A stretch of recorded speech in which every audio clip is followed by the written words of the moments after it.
دین اسلام کی آمد سے پہلے عرب کے لوگ جہالت میں ڈوبے ہوئے تھے۔ عرب کے لوگ کعبہ کی بے حرمتی کرتے اور بتوں کی پوجا کیا کرتے تھے۔ اس وقت کعبہ میں 360 بت موجود تھے جو مختلف عرب قبائل کی جانب سے وہاں رکھے گئے تھے۔ عرب میں جو کہ سمجھدار لوگ تھے وہ اس بے جان بت کی عبادت میں کیسے لگ گئے تھے۔ آج کی اس ویڈیو میں ہم ان 3 بتوں کا ذکر کریں گے جن کا ذکر اللہ تعالیٰ نے قرآن مجید میں فرمایا ہے۔ عرب قوم حضرت اسماعیل علیہ السلام کی نسل سے تعلق رکھتے ہیں۔ یہ پہلے توحید پرست اور دین ابراہیمی پر تھے، لیکن ابلیس نے انہیں کفر و شرک اور بت پرستی میں مبتلا کر دیا۔ مشرکین عرب کے بہت سے بت تھے۔ اہل عرب میں دین اسلام سے پہلے لات، منات اور عزا ان بتوں کو بہت اہمیت حاصل تھی۔ چند مورخین کے مطابق لات، منات اور عزا تینوں بہنیں ہیں، جبکہ بعض نے لکھا لات، منات دونوں بہنیں ہیں اور عزا ان کی ماں ہے۔ ان تینوں بتوں کو عرب کے لوگ زمانہ جاہلت سے ہی پوجتے آئے ہیں۔ وہ ان کے آگے قربانیاں کرتے، منتیں مانگتے اور ان کا بہت عزت و احترام کرتے تھے۔ عرب کے لوگ ان تینوں بتوں کو ہی مانتے تھے، لیکن ان میں عزا کو بہت خاص مقام حاصل تھا۔ لفظ عزا عزت سے نکلا ہے، جس کے معنی سب سے زیادہ قابل عزت کے ہیں۔ کہا جاتا ہے جب لوگ لات، منات اور عزا کے پاس اپنی حاجات لے کر آتے تو ان بتوں سے آوازیں بھی آتی تھیں، جو در حقیقت ان بتوں کے ساتھ معمور شیاطین کی ہوتی، اور وہ شیاطین اپنی طاقتوں کا استعمال کر کے ان مشرکین کی چھوٹی چھوٹی حاجات کو پورا بھی کر دیا کرتے تھے، جس سے ان کا یقین اور زیادہ پختہ ہو جایا کرتا تھا۔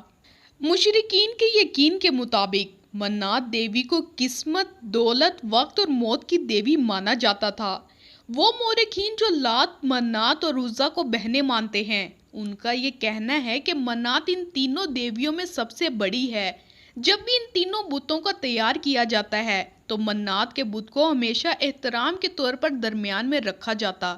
فتح مکہ کے فوراً بعد نبی کریم صلی اللہ علیہ وآلہ وسلم کے حکم پر حضرت سعد بن زید کی قیادت میں 20 گھڑ سوار مکہ اور مدینہ کے درمیان قائم وادی قدید میں موجود منات کے مندر کو نیست و نابود کرنے کے لیے روانہ ہوئے۔ کہا جاتا ہے کہ جب مسلمان اس مندر کے پاس پہنچے، وہاں ایک سیاہ فام عورت نمودار ہوئی جس کے بال بکھرے ہوئے اور برہنہ حالت میں تھی، اور وہ عورت زور زور سے رو رہی تھی اور اپنا سینہ پیٹ رہی تھی تاکہ مسلمانوں پر ان کی دہشت طاری ہو سکے۔ حضرت سعد بن زید نے فوری طور پر اس عورت کو ہلاک کر دیا اور منات کے مندر کو ختم کر دیا۔ یوں سرزمین سے منات کی عبادت کا سلسلہ ختم ہو گیا۔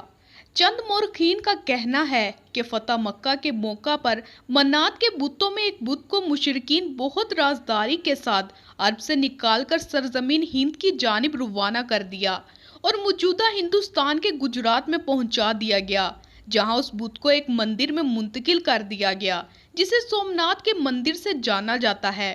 لیکن 450 سال بعد محمود غزنوی نے ہندوستان پر حملہ کر کے اس بت کو توڑ دیا تھا۔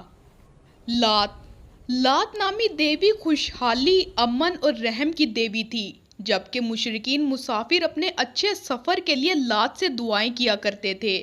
لات کے تمام بتوں میں دیکھا گیا ہے کہ اس کے ہاتھ میں کھجور کی شاخ ہوتی ہے اور وہ ایک شیر پر سوار رہتی ہے جسے عرب اسد اللات کہتے ہیں۔ فتح مکہ کے موقع پر جب یہ سب بت توڑ دیے گئے تو حضور صلی اللہ علیہ وآلہ وسلم کے حکم پر مسلمانوں کی ایک جماعت نے طائف میں قائم لات کے ایک مندر کو بھی ختم کر دیا، اور یوں اہل عرب سے لات سے منسلک مشرکانہ عقائد کا خاتمہ ہوا۔ عزا کا ذکر قرآن مجید کی سورۃ نجم میں ملتا ہے۔ عزا کا مطلب حفاظت، افزائش، نسل، طاقت، حسن، جذبات کی دیوی تھی۔ مختلف روایات سے پتہ چلتا ہے کہ عزا ایک شیطان عورت تھی جس کا قیام وادی نخلہ کے درختوں میں تھا۔ یہ عورت عزا کے بتوں میں داخل ہو کر آوازیں نکالا کرتی تھی۔ لوگ اس کی باتیں سن کر اس پر عمل کرتے تھے۔ بہت سے قبائل عزا دیوی کی پوجا کیا کرتے تھے۔